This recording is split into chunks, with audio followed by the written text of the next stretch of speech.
السلام علیکم دوستو، فنی لطیفوں میں خوش آمدید۔ میاں بیوی چوری کے موضوع پر گفتگو کر رہے تھے۔ شوہر: جو شخص چوری کرتا ہے وہ بعد میں ضرور پچھتاتا ہے۔ بیوی رومانوی انداز میں بولی: اور آپ نے جو شادی سے پہلے میری نیندیں چرائی تھی، ان کے بارے میں کیا خیال ہے؟ شوہر: بکواس کر تو رہا ہوں، وہ بعد میں ضرور پچھتاتا ہے۔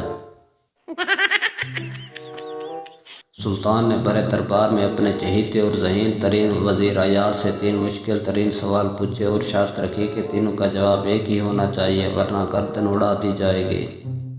سوال نمبر 1: دودھ کیوں ابل جاتا ہے؟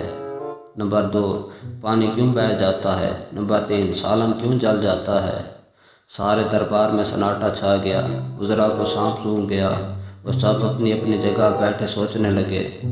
چونکہ سوال ایاز کے لیے تھے، اس لیے کسی کے چہرے پہ پریشانی کے کوئی آثار نہیں تھے۔ کچھ دیر بعد ایاز کی آواز نے سکوت کو توڑا: بادشاہ کا اقبال بلند ہو! بادشاہ سلامت جان کے امان پاؤں تو عرض کروں۔ سلطان نہایت گرددار اور رعبدار آواز میں گویا ہوئے: جان کی امان دی جاتی ہے۔ ایاز نے جواب دینا شروع کیا: بادشاہ سلامت، فیس بک اور واٹس ایپ کی وجہ سے۔ یہ سن کر سلطان کی آنکھوں میں آنسو کا سیلاب امڑ آیا اور وہ اپنی شاہی مسند سے اٹھ کر نیچے اترے اور ایاز کو گلے لگا کر فرمایا: یار فرینڈ ریکویسٹ بھیج۔